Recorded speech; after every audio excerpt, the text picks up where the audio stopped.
darles la bienvenida a Betel Bruhim Habayim y estas conferencias que vamos a tener. Hoy vamos a compartir dos conferencias. Y como es una antigua tradición en el pueblo judío, estas conferencias las vamos a dedicar a la bendita memoria de alguien muy querido y que su memoria sea una bendición. Y cuando pensamos en recordar a Mariana, y yo quiero agradecer muy especialmente a Frida y a Alan por esta oportunidad, la familia Rosenberg por permitirnos compartir estas conferencias y dedicarlas a la bendita memoria de Mariana. Pensé que la figura de Elie Wiesel, como vamos a estudiar hoy, vamos a ver, tiene que ver con su vida. La vida de Elie Wiesel fue dar testimonio, como la vida de Mariana tuvo un sentido particular, pero también universal, saliendo de los ámbitos judíos para llevar un mensaje judío a otros ámbitos. Y Mariana, que hoy es recordada a través de este acto que hacemos y dedicamos a la cultura, fue alguien que ayudó a las clases más bajas, que representó a México a través de su trabajo, de la fotografía. Estudió en San Francisco, fue al Yehuda Bonim y fue madrijá. Pero creo que, sobre todo, cuando dedicamos estas conferencias, la recordamos como Malka, como la recordamos también a lo largo de su Shiva. La recordamos con el mismo mensaje de Elie Wiesel, que ser judío es dar testimonio, que ser judío es luchar por un mundo más libre, ser judío es luchar por la paz. Y yo creo que no hay mejor espacio y mejor ámbito que este, el de abrir la posibilidad de conocer una figura como Elie Wiesel y hacerlo a la bendita memoria de Mariana Rosenberg. Y yo quiero agradecer muy especialmente entonces a Alan y Frida esta posibilidad que nos brindan y que sea el recuerdo de ella una bendición, como su vida fue una bendición, y que pueda el ejemplo de su vida ser una fuente de inspiración para todos nosotros. Que a través de obras de amor y de testimonio como esta, de dedicar a la cultura y de compartir con otros, puedan ustedes y la familia encontrar consuelo. Lo hacemos y lo vamos a hacer también con fotografías, con imágenes de Elie Wiesel, y creo que es en estos momentos del año, ¿no? Cuando estamos cerrando un año judío, estamos a semanas de Rosh Hashanah, una hermosa forma de darnos cuenta cómo nuestros seres queridos trascienden a través de las buenas acciones. Así que es el recuerdo de Mariana que hoy evocamos, muy especialmente con estas conferencias. Una bendición que podamos seguir contemplando, ¿no?, sus fotografías, su obra y su mensaje de libertad y de ayuda a los más necesitados, y que se una su memoria con la de Elie Wiesel, que hoy recordamos en comunidad. Quiero presentar a nuestro querido Pepe Gordon. Yo sé que no necesita presentación, todos lo conocen, un amigo de la casa, y todos conocemos su trayectoria. Yo solo quería remarcar algunos puntos. Sí, Pepe, nuestro querido José Gordon, es escritor, es novelista, es ensayista, recibió el Premio Nacional de Periodismo, premios internacionales, ¿sí?, por la serie Imaginantes, es el conductor de la Oveja Eléctrica. Pero además de todas esas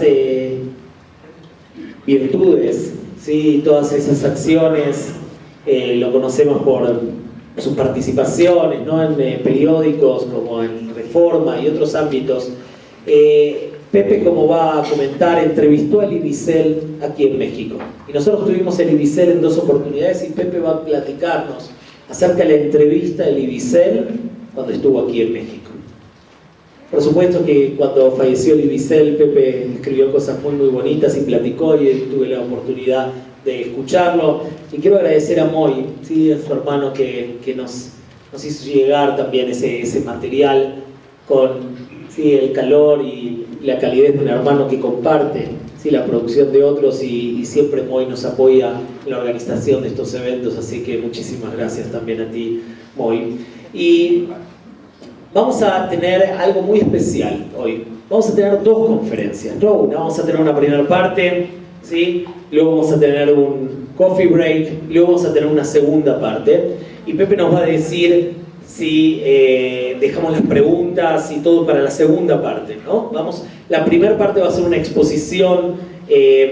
Por supuesto que cuando recordamos a alguien como Elie Wiesel, aparte de su acción como Premio Nobel de la Paz, su testimonio, sus obras como La noche, el alba, el día, algunas de ellas fueron traducidas al español, como El olvidado también. Recordamos su testimonio, ¿sí? Y él enseñó una forma de ser judío en el mundo, ¿sí? Ser judío es denunciar el mal en el mundo y buscar la paz. Y en este Jodesh Elul, cuando falta tan poquito para Rosh Hashanah, yo creo que es un mensaje muy profundo a nosotros de qué significa ser judío en este mundo, ¿sí? ¿Cuál es nuestra misión como judíos? Y él enseñó que nuestra misión es dar testimonio. Todos nosotros, y yo se lo digo una y otra vez a los jóvenes y a los niños más pequeños, somos la última generación que tuvimos y que tenemos todavía a los sobrevivientes de la Shoah. Somos la última generación, ¿sí? Que tuvimos la oportunidad de escuchar de la boca de los testigos el horror. Y eso es un gran compromiso. Tenemos un gran compromiso. Y ese es el legado de Elie Wiesel. Pepe, muchísimas gracias. A ti es un gran gusto que estás con nosotros. Un fuerte aplauso para Pepe.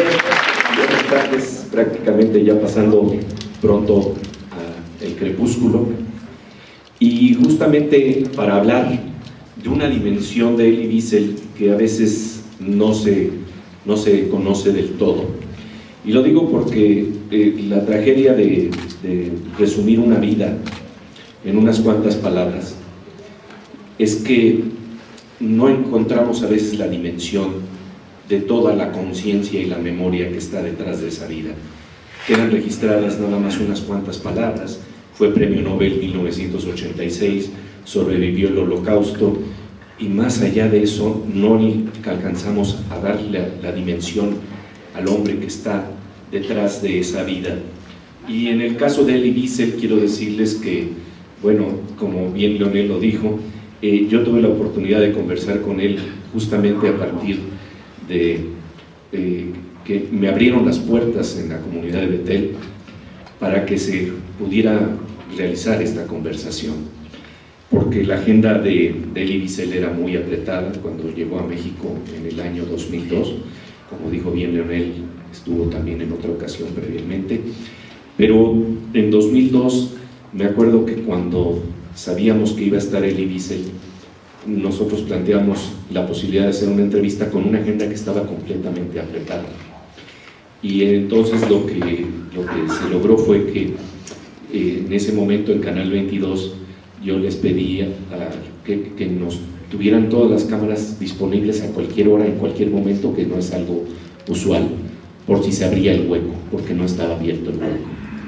Y realmente lo que ocurrió, que fue muy interesante, es que hubo una cancelación a las 7:30 de la mañana. A esas horas empezaba la agenda de Elie Wiesel.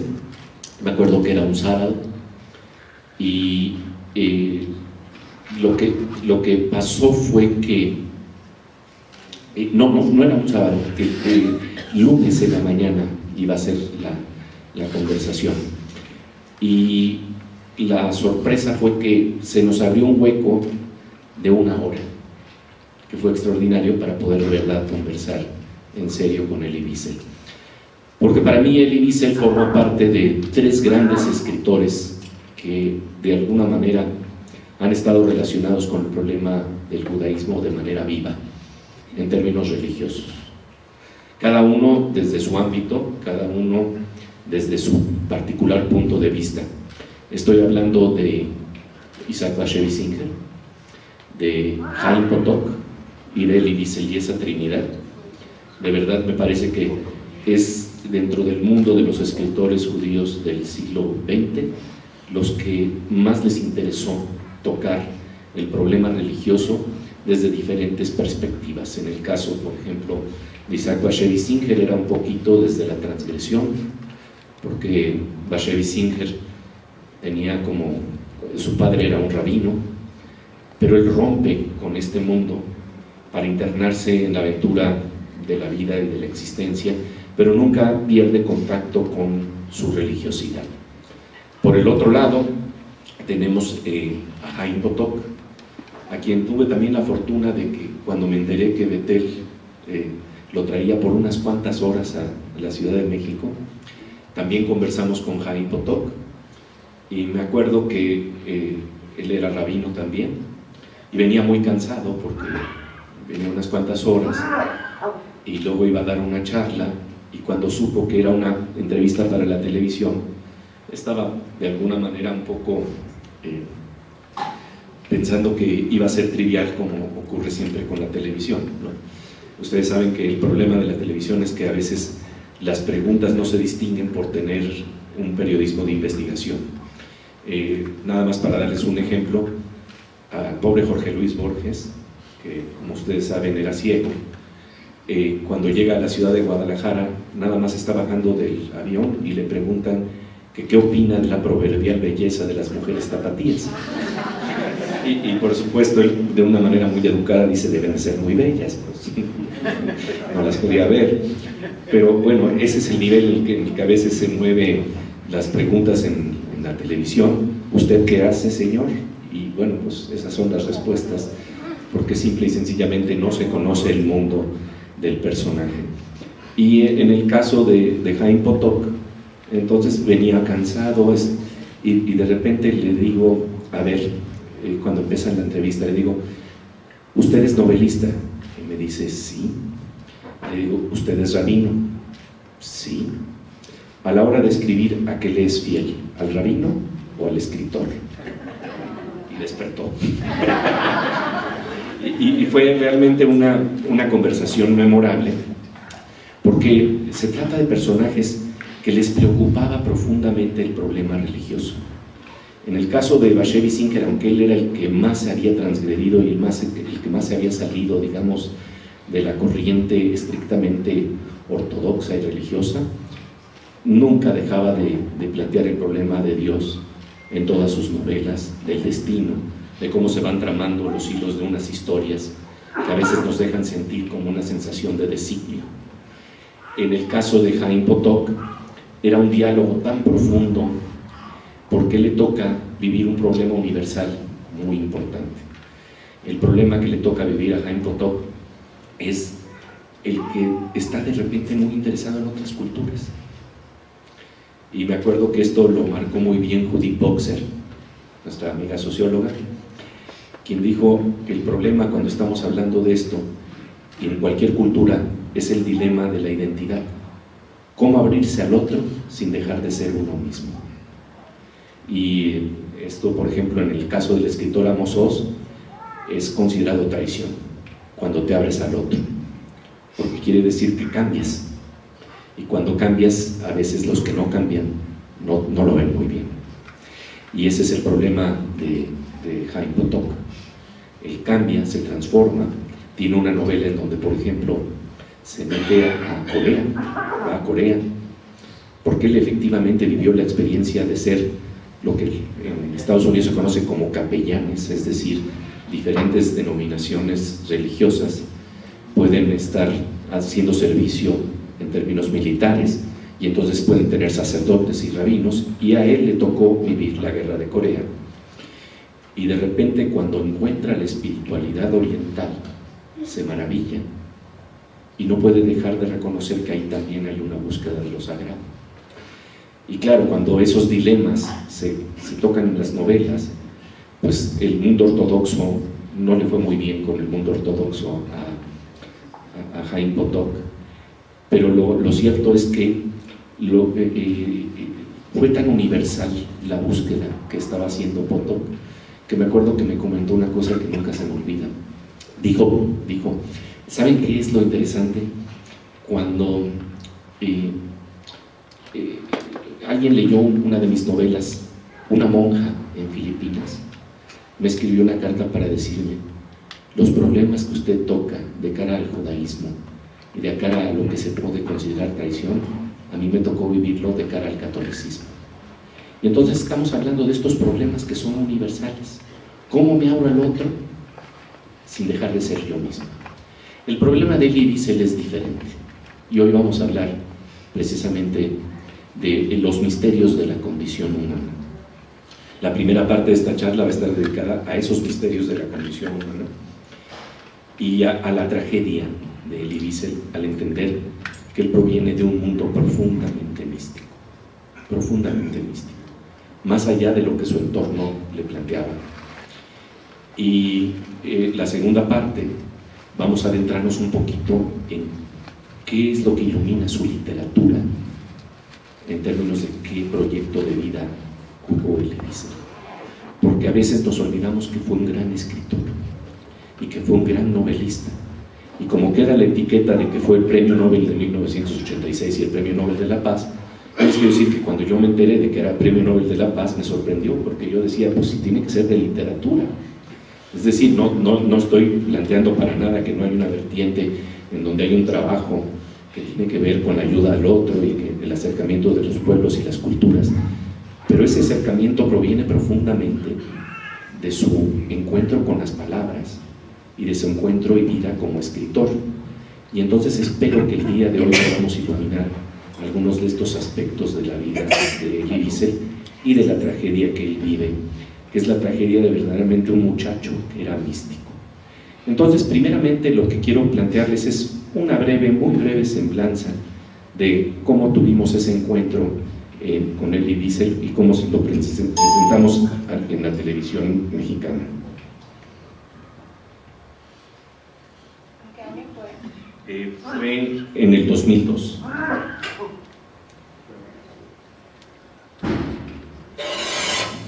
Elie Wiesel nació en Rumania en 1928. Fue deportado junto con su familia al campo de concentración de Auschwitz cuando todavía era un niño. Más tarde fue trasladado a Buchenwald, donde murieron sus padres y su hermana menor. Tras haber decidido hacer un voto de silencio durante 10 años, Elie Wiesel escribió Noche, su primer libro. En él recoge la memoria de esos días. Después de haber escrito este testimonio, nunca más se enfocó de manera directa en el tema del Holocausto. En sus obras posteriores, tales como El accidente, El juicio de Dios y El mendigo de Jerusalén, Premio Medici, recurre a la ficción en una búsqueda implacable por encontrar respuestas para sobrellevar la pesada carga de haber sido sobreviviente y testigo. Premio Nobel de la Paz en 1986, Wiesel ha dedicado toda su vida a la lucha contra el olvido, la violencia y la indiferencia ante el dolor en donde quiera que se exprese, en Bosnia o en Palestina, en Camboya o en África. En su reciente visita a México, cuando le hablaban de los casos de Digna Ochoa y las mujeres asesinadas en Ciudad Juárez, solicitaba con gran interés y respeto más información. ¿Cómo era posible? ¿Qué se podía hacer? ¿Cómo vencer el silencio? Estas son preguntas que acechan permanentemente su conciencia, su trabajo de escritor.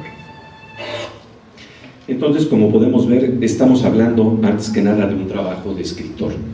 Y aquí estamos viendo una imagen precisamente de ese niño pequeño que vive en Siget, lo que entonces era Rumania, luego se volvió Hungría, luego nuevamente vuelve a ser Rumania. Y lo importante es que este niño está marcado por un destino muy especial. Hay un momento muy interesante en su autobiografía que se llama Todos los ríos dan a la mar, en donde en un momento dado visita al pueblo de Elie Wiesel el rabino Israel de Vishnitz, y la madre de Elie Wiesel, que era una mujer muy piadosa, va con el rabino y de alguna manera el rabino la recibe muy rápidamente cuando todos estaban siempre buscándola. Y cuando termina la visita con el rabino, ella está llore y llore y llore y llore, y Elie Wiesel no entendía bien qué le pasaba a su mamá. Imaginen el muchacho pequeño y sin saber qué es lo que estaba ocurriendo. Pasan los años, eso se le quedó como un misterio a Elie Wiesel, no saber exactamente qué había pasado. Y ya cuando vive en Nueva York, en alguna ocasión lo manda a llamar un primo que le pide unos rezos especiales porque estaba enfermo, y entonces él se queda extrañado de que le pidan unos rezos, y entonces él le dice: es que no sabes lo que dijo el rabino Israel de Vishnu. Y Elie Wiesel se quedó sorprendido porque ese era un misterio para él mismo que había pasado, porque su madre había llorado tanto en esa ocasión. Y al final del día lo que le dio a entender el primo es que había algo muy especial en Elie Wiesel, y que entonces él había pedido un rezo porque pensaba que de esa manera iba a aliviarse pronto de la enfermedad, porque había algo muy especial en Elie Wiesel. Y entonces le confesó lo que dijo precisamente el rabino. Y fíjense esto, porque me parece que es verdaderamente interesante. Le dijo, el primo le dijo que el rabino le comentó lo siguiente: Sara, porque así se llamaba la madre de Elie Wiesel, debes de saber que tu hijo se va a volver un gadol de Israel,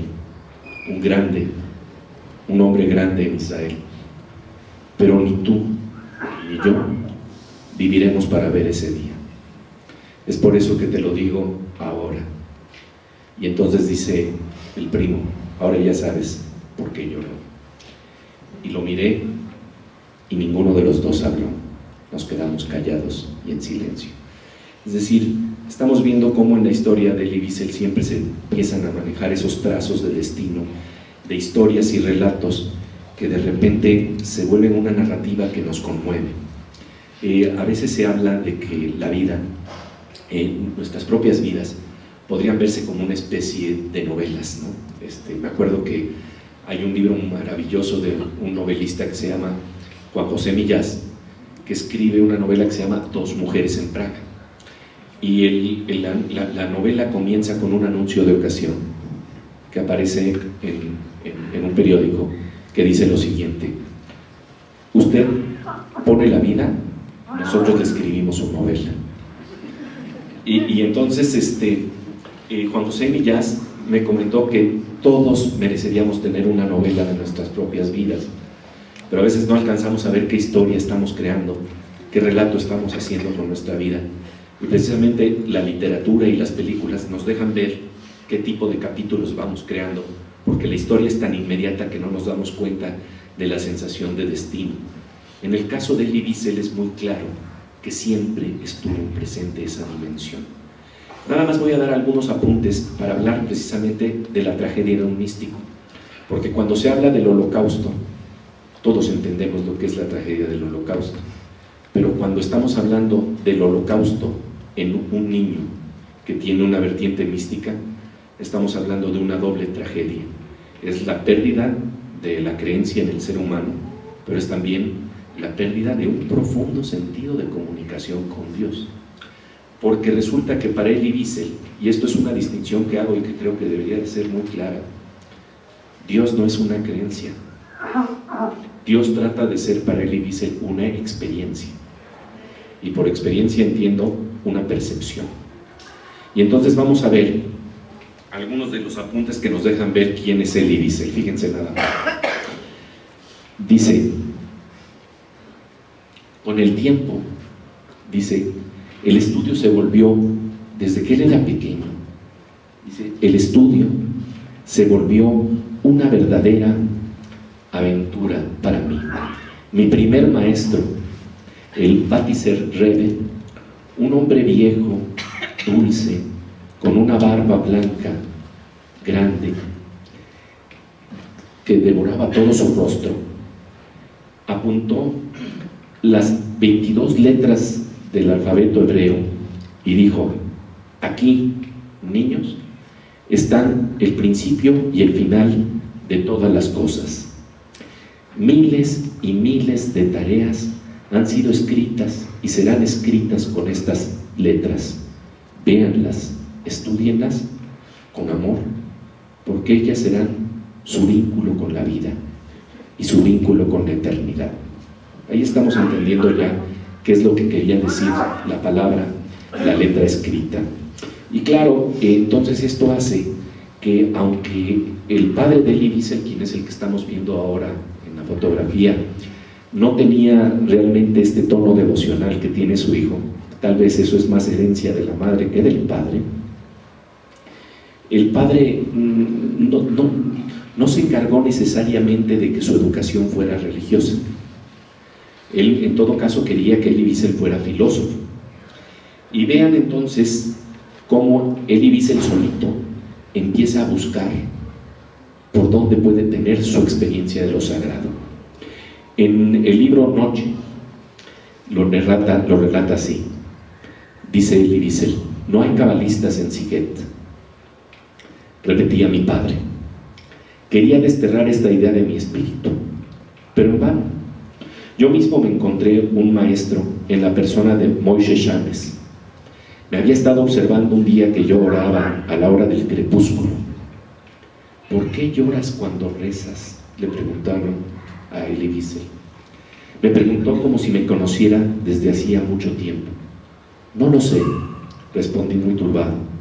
Esa pregunta nunca había surgido en mi espíritu. Lloraba porque algo en mí experimentaba la necesidad de llorar, y nada más. ¿Por qué rezas?, me preguntó al cabo de un momento. ¿Por qué rezaba? Extraña pregunta. ¿Por qué vivía? ¿Por qué respiraba? No lo sé, contesté, más turbado aún e incómodo. No lo sé. Desde ese día lo vi a menudo. Él me explicaba con mucha insistencia que cada pregunta posee una fuerza que la respuesta no contiene ya. El hombre se eleva hacia Dios por las preguntas que le formula. Gustaba repetir. Ese es el verdadero diálogo. El hombre interroga y Dios responde, pero no se comprenden sus respuestas. No es posible comprenderlas porque ellas vienen del fondo del alma y permanecen allí hasta la muerte. Las verdaderas respuestas, Eliezer, solo las encontrarás en ti mismo. ¿Y por qué rezas tú, Moshe?, le pregunté. La respuesta de Moshe: le pido al Dios que está en mí que me dé fuerzas para poder hacerle verdaderas preguntas. Poco después, nada más doy otro apunte más, porque creo que esto es interesante, ¿no?, porque nos está planteando el espíritu profundamente místico, que no es resultado de que alguien esté tratando de manipular nuestra conciencia para decir tienes que experimentar la vida a través de este carril, sino que él naturalmente ya se sentía abocado a este tipo de experiencias. Dice Wiesel: una noche le comuniqué a mi padre lo desdichado que era al no encontrar en Sziget un maestro que me enseñara el Zohar, los libros cabalísticos, los secretos de la mística judía. Esbozó una sonrisa indulgente. Después de un prolongado silencio me dijo, y esto se lo dice el maestro: hay 1001 puertas para penetrar en el huerto de la verdad mística. Cuando oímos la palabra huerto, traduzcamos rápidamente por partes. Los que tenemos conocimiento de la cultura judía sabemos que el huerto tiene que ver precisamente con esa expresión muy judía que tiene que ver con el paraíso. Y entonces dijo: cada ser humano tiene su puerta, pero no debe equivocarse y querer penetrar en el huerto por otra puerta que no sea la suya. Es peligroso para aquel que entra y también para aquellas que ya se encuentran en él. Y Moshe Shames, el pobre desarrapado de Sziget, me habló durante largas horas de las iluminaciones y los misterios de la Kabbalah. Con él comencé mi iniciación. Decenas de veces releímos juntos una página del Zohar, no para aprenderla de memoria, sino para captar la esencia misma de la divinidad. Y a lo largo de esas reuniones nocturnas, tuve la convicción de que Moshe Shames me llevaría con él hacia la eternidad, hacia ese tiempo en que pregunta y respuesta volverán a ser uno. Creo que queda muy claro de qué estamos hablando, ¿no? Y entonces, en este contexto, podemos empezar a apreciar mucho mejor cuando estamos hablando de la tragedia de un místico, ¿no? Y de hecho es muy interesante porque en este caso Elie Wiesel tenía una imaginación tan grande que cuando precisamente escuchaba historias, él sentía que se transportaba en el tiempo, y si se estaba hablando del Edén, él regresaba al Edén, y si se estaba hablando de tiempos del pasado, él penetraba los tiempos bíblicos, porque con unas palabras, las palabras eran portales para llevarnos a lo que está más allá del tiempo, para llevarnos a otras realidades. Déjenme decirles que esto no está tan lejos de nuestras experiencias, porque a veces uno dice, uy, qué privilegio de él. A ver, todos aquellos que hemos leído novelas y que de verdad hay momentos en que nos atrapan las novelas, estamos viviendo y respirando un tiempo, un pueblo, una sensación, una imagen, como si estuviéramos metidos en otro mundo, como si hubiéramos penetrado una burbuja. Ese es el poder de las palabras. Y entonces, bueno, en este contexto, pues Elie Wiesel era un niño, además, muy tímido, que toda su atención estaba precisamente en las palabras, y él tenía dos amigos con los que empezaban a tratar de investigar los misterios de Dios, y empezaban a jugar con fórmulas místicas para ver si con esas fórmulas podían cambiar el destino de la humanidad. Imagínense un niño viviendo en un poblado de la Europa, del centro de Europa, y dos niños jugando con él y tratando de ver si con ciertas palabras podrían evitar que el mal se presentara en la vida, y si podrían verdaderamente arrancarle los secretos a la naturaleza. Quiero decirles con esto que entonces Wiesel era un muchacho que estaba estudiando astrología, que estaba estudiando los secretos de la reencarnación. De verdad, desde pequeño, sin que tuviera ninguna influencia, era su estado natural de vivir el mundo, de tratar de entender lo que vivía. Y bueno, en este marco quiero decirles que con esto podemos entender tal vez lo que quiere decir el lenguaje para Elie Wiesel y lo que quieren decir los límites de las palabras. Y entonces, cuando empezamos la entrevista con Elie Wiesel, voy a cortarle en fragmentos pequeños para que no sea una cosa muy pesada, pero cuando estamos hablando de lo que son las palabras, los límites del lenguaje, me acuerdo que la primera impresión que tuve de Wiesel fue muy impresionante. De verdad, me pegó mucho, porque lejos de lo que parece en las imágenes en donde uno lo ve muy frágil, su apretón de manos era muy firme. Había una energía muy fuerte que transmitía al dar un saludo. Entonces veamos precisamente cómo concibe el lenguaje y el problema de los límites del lenguaje, porque le toca la terrible realidad de la Shoah, en donde todas sus creencias más íntimas o todas sus percepciones más profundas van a ser negadas. Entonces veamos qué es lo que nos dice en este marco. Hay subtítulos, entonces espero que lo podamos entender. Si por alguna razón algo no se encuentra o no se entiende bien, podemos repetir algo ya luego verbalmente, ¿no? Elie Wiesel, thank you very much for this interview for Channel 22. Kafka spoke of his wish to see his tales turned into prayers.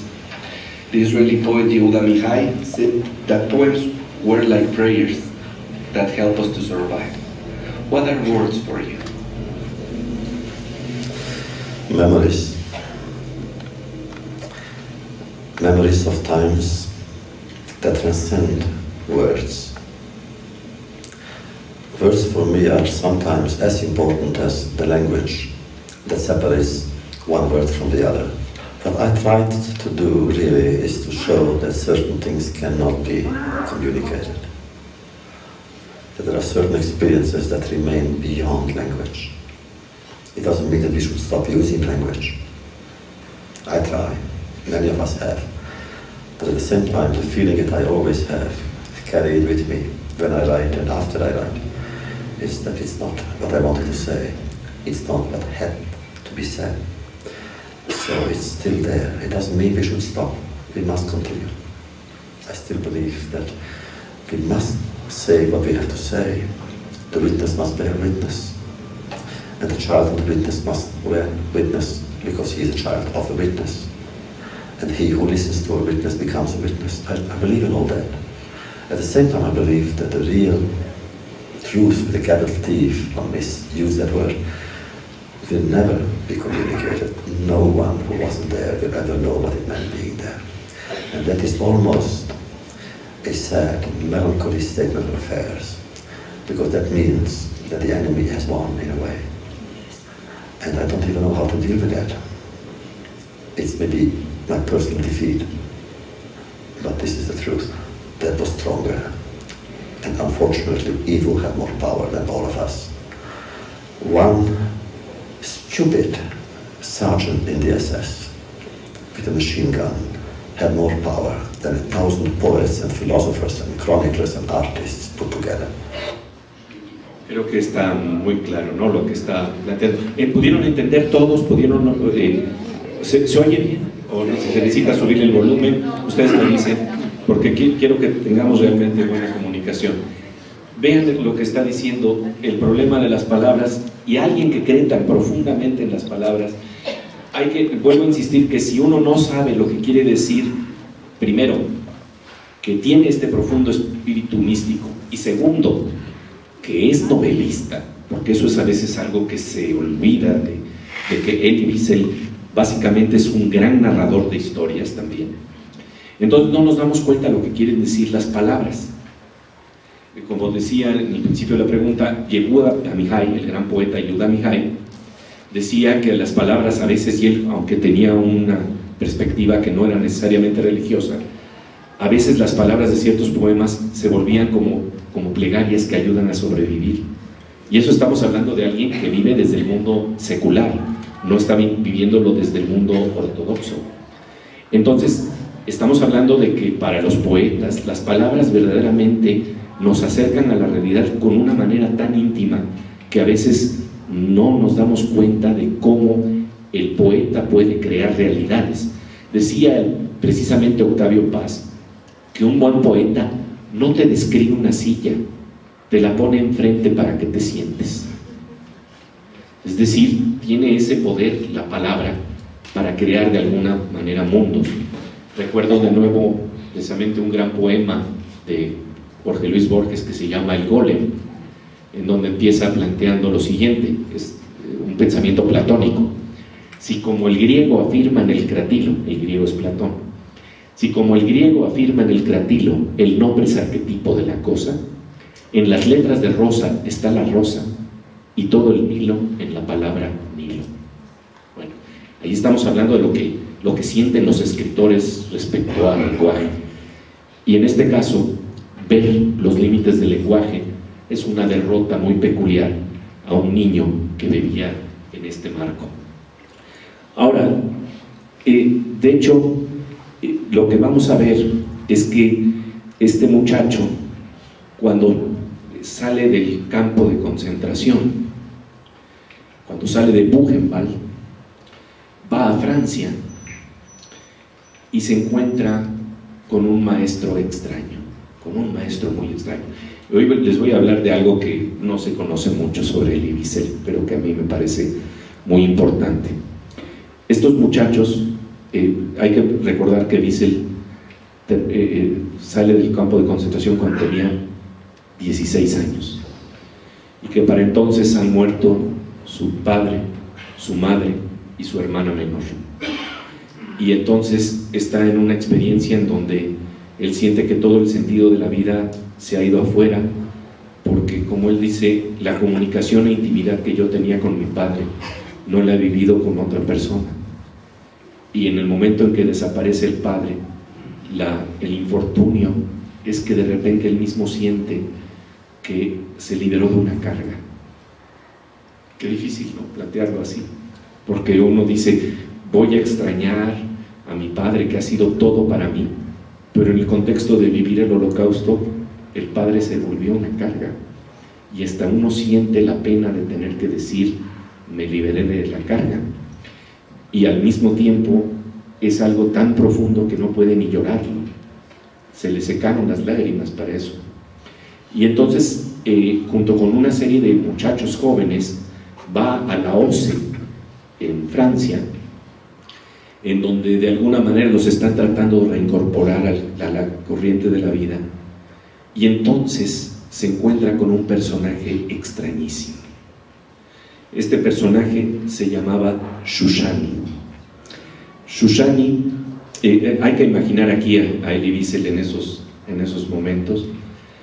Shoshani es un personaje muy extraño que podría ser considerado el judío errante. De hecho, Elie Wiesel va a hablar sobre este personaje en por lo menos 3 ocasiones. En este libro de entrevistas que hace Salomón Malka, un escritor muy notable en francés, hace una serie de entrevistas para seguir la huella de quién es este personaje, y se encuentra que Elie Wiesel es el que ha escrito más sobre este personaje y entrevista a Elie Wiesel, y entonces nos empieza a hablar de un personaje que lo marca profundamente. Cuando están en el tren, resulta que le invitan a Elie Wiesel, así de joven que era, como era, a dar una conferencia para los muchachos de la OCE, y entonces está en el tren y de repente tiene a este hombre que realmente aquí lo estamos viendo en una imagen muy favorable, más bien así es como lo deberíamos de imaginar, como casi un homeless, un vagabundo con una presencia dura, pesada. Y entonces resulta que Elie Wiesel está sentado y lo ve este personaje y le dice: ¿qué vas a hacer? Y le dice: pues voy a hablar de Job. Y le dice: ¿y tú qué sabes de Job? Y entonces Elie Wiesel más o menos empieza a acordarnos, es muy joven, le trata de decir más o menos de qué se trata, lo que va a presentar de Job, y le dice: no sabes absolutamente nada de Job. Y para la pesadilla de Elie Wiesel, cuando está en la conferencia y ya llega a sentarse en la conferencia, de repente ve que en el fondo está justamente sentado Shoshani, y cuando toma la palabra destroza todo el argumento de Job que tenía Elie Wiesel. Y lo que ocurre es que este hombre se empieza a volver el maestro de Elie Wiesel porque tenía una memoria fascinante. Era considerado un Mozart del Talmud, es decir, sabía varias lenguas, 30 lenguas, era un judío errante, no se sabía si había nacido en Casablanca, si había nacido en Lituania, un personaje verdaderamente enigmático. Y Elie Wiesel escribe sobre él en su obra autobiográfica Todos los caminos dan a la mar, también en un libro que se llama Una generación después, y otro libro que tiene que ver con las leyendas de nuestro tiempo, las leyendas de nuestra época, las leyendas vivas, porque a Elie Wiesel siempre le toca ser tocado por personajes importantes. De hecho, este maestro Shoshani fue maestro también de Levinas. Entonces ahí estamos hablando de algo muy interesante. Tocó a gente muy importante este maestro. ¿Y cuál era el método de este maestro cuando Wiesel estaba con el problema de tratar de entender cómo eran las palabras? Yo rastreé esta historia porque a mí me pareció muy importante. Y resulta que hay un gran rabino que se llama Shalom Rosenberg, y en este librito que se llama Cartas de Jerusalén, curiosamente habla del método de Shoshani, porque traté de averiguar cómo era el método de Shoshani para entender la verdad. Y aquí hay algunas claves, y las claves tienen que ver con el respeto a las preguntas. El método que tenía para buscar la verdad era muy rudo. Entonces dice este maestro que cuando estamos leyendo el Zohar se basa en la idea de que tenemos que ser muy respetuosos de las preguntas. Es decir, si nosotros optamos por planchar una arruga del texto, vamos a perder algo. Por ejemplo, cuando alguien le hace una pregunta a otra persona, una pregunta sobre el texto, y se le contesta: puede ser así, puede ser asá, simplemente la estoy tapando, le pongo una alfombra encima, y él estaba en contra de esto. Al contrario, cuando estudiábamos siempre decía: bueno, Ahora vamos a ver qué preguntas tienen. Y afirmaba que lo principal es moler las palabras, moler los significados, ordenarlos con rigor, y que tenemos que estudiar lógicamente las palabras, las frases, no aceptar una explicación superficial. O sea, que la respuesta tiene que ser clara, debe llegar a un punto donde sea evidente y no forzar la respuesta. ¿Y qué es lo que hacía entonces como método? Era impresionante este maestro. Lo que hacía es que, por ejemplo, decía: a ver, usted dígame una palabra, usted me diga otro tema, usted me dice otro tema, y con 5 o 7 o 8 palabras diferentes armaba una charla, porque tenía una memoria prodigiosa e iba tejiendo eso. Y su método de interpretación es que cuando tenía una frase del Talmud, cada palabra tenía 5 o 6 sentidos, y él mantenía vivos en su memoria los 5 o 6 sentidos de las palabras, y entonces los podía ver en todo su contexto y exprimir el texto y encontrar cosas que no sabíamos que estaban ahí, incluyendo los errores, porque a veces los errores son intencionales. Esto es una de las cosas que empieza a revelar el maestro Shoshani. Y esto lo explica muy bien Rosenberg diciendo lo siguiente. Dice: uno nunca debe estar conforme con lo que hiciste o con la forma de haber entendido un versículo o de haber comprendido algo. Cuando tu entendimiento madura, también madurará la comprensión. Y aquí viene lo más importante. Él tenía la idea extraordinaria de que los textos sagrados son textos esotéricos, es decir, textos que hay que estudiarlos buscando los secretos que tienen dentro de sí. Los secretos vienen dados, y esto es algo de la Kabbalah, a través de lo que parecería ser una imperfección en el texto. Y dice el rabino Rosenberg: a mí siempre me gusta expresarlo con una historia familiar. Una vez le dije esto a mi hija por teléfono. Hice la siguiente prueba. Le dice: mira, si yo te llamo por teléfono un día y te digo, ve a la cómoda verde o al amarillo verde que está al lado de la puerta, ahí donde están los pequeños recuerdos, y te voy a explicar un poco sobre este verde, bueno, quiero que sepas que me raptaron.